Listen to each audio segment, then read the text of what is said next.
I love going on prayer walks. And one of my favorite places to go for a prayer walk is here in the Labyrinth at Pilgrim Lodge.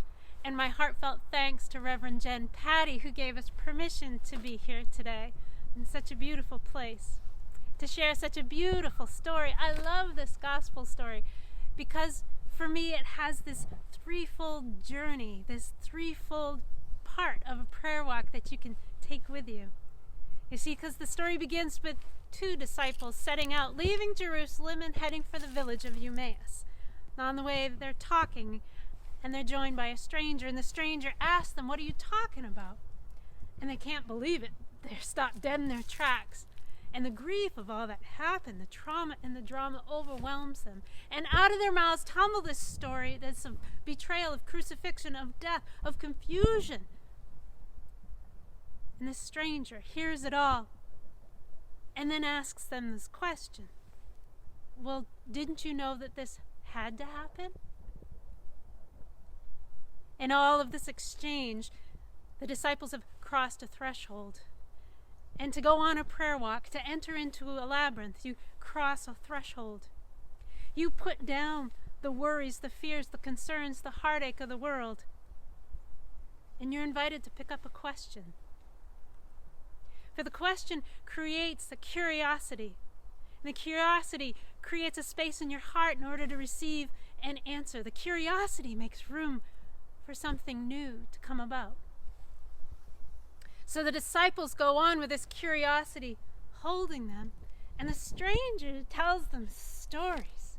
Story after story, folding into one another, and each story getting more and more grand, pointing to the great love that God would have them know.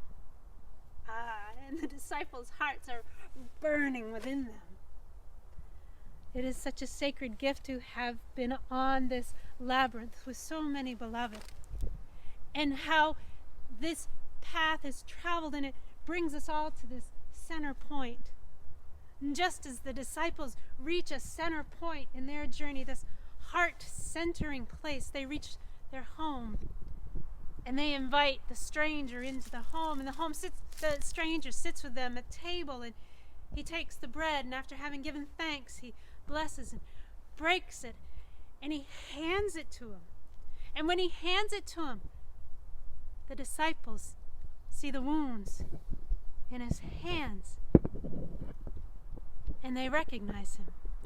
In the breaking of the bread, they recognize him, and everything changes. And it's such a gift when I've sat with others here in the center of the labyrinth. There's a sharing time, and wounds are shared.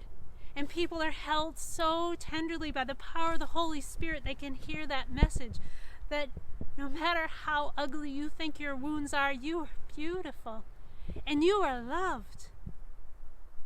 It's such a gift when you watch another hear those words that sink into their heart for the very first time. So too this happened for the disciples, that they could hear anew, they could see anew that this love story that was shaped for them is one that blesses them with such great joy. And so here comes the third part of the journey, that they couldn't remain in home in Emmaus. They felt called to go back to Jerusalem. So too it is like just here with this labyrinth, being in this heart center. If you want to hold that gift of grace, that gift of love, that peace, that power, if you want to hold it, you have to share it.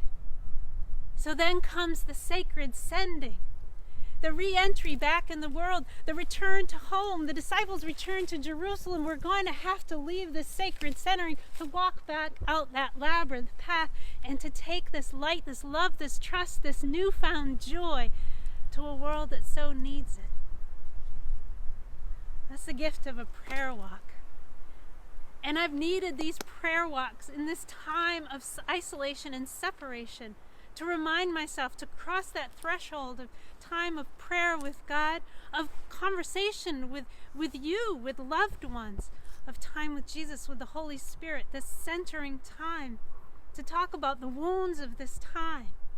And by God's grace, hearing gifts of love, reminding us that God is with us on this journey as part of this ever-folding story, that we are a part of God's love.